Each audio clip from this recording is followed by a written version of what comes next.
চাওক, মই নিজৰ পিতৃৰ প্ৰয়াত তৰুণ গগৈদেৱৰ ৰাজনীতি কৰিবলৈ আহিছোঁ। মই বিজেপি দলৰ মন্ত্ৰীসকলৰ ৰাজনীতি কৰিবলৈ অহা নাই। তেওঁলোকে নিজৰ ৰাজনীতি কৰি থাকক, মই প্ৰয়াত তৰুণ গগৈদেৱৰ ৰাজনীতি কৰি থাকিম। আমাৰ ভাৰতীয় সংস্কৃতি পৰম্পৰাৰ ভিতৰত বসুধৈৱ কুটুম্বকম, আমি সনাতন হিন্দু, আমি প্ৰত্যেক ধৰ্মক আমি সন্মান কৰোঁ। চাওক, মোক মুখ্যমন্ত্ৰীৰ পৰা ধৰ্ম ক্ষেত্ৰত কোনো চাৰ্টিফিকেট নালাগে। ভগৱান ৰামৰ প্ৰতি মোৰ ভক্তি আছে, মোৰ আস্থা আছে, তাৰ বাবে মোক প্ৰমাণ মুখ্যমন্ত্ৰীৰ পৰা নালাগে। মুখ্যমন্ত্ৰী মহোদয় বৰদোৱা থানটোকে অপমানিত কৰিলে। যেতিয়া ৰাহুল গান্ধী ডাঙৰীয়া বৰদোৱা থান যাবলৈ বিচাৰিছিল, সেইদিনাটো মুখ্যমন্ত্ৰী মাত্ৰ ৰাজনীতিৰ কাৰণে এজন ভকতক আমাৰ বৰদোৱা থান যাবলৈ নিদিলে। আমি শ্ৰদ্ধা যাচিবলৈ বিচাৰিছিলোঁ, কিন্তু মুখ্যমন্ত্ৰী মাত্ৰ ৰাজনীতিৰ কাৰণে তেওঁলোকে আমাক বাধা দিলে।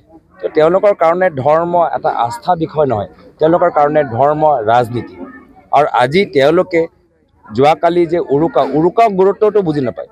উৰুকাৰ দিনত আমাৰ মহিলাবোৰ, আমাৰ ঘৰৰ মানুহবোৰ দিনত ভাগত গৈ বজাৰৰ পৰা বস্তুখিনি কিনে আৰু গধূলি ঘৰৰ কামলৈ ব্যস্ত হৈ থাকে।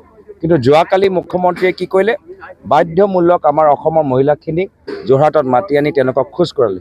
যি সময়ত তেওঁলোকে ঘৰৰ ভিতৰত থাকি কামখিনি কৰিব লাগিছিল, সেই সময়ত তেওঁলোকৰ মুখ্যমন্ত্ৰীৰ লগত থাকিবলৈ হ'ল, যাৰ ফলত তেওঁলোকে বহুতৰ ক্ষোভ যে নিজৰ ঘৰৰ কাম উৰুকাৰ দিনত যেনেকৈ পাতিব লাগিছিল, ঘৰৰ কামবোৰ কৰিব লাগিছিল, তেওঁলোকে কৰিব নোৱাৰিলে।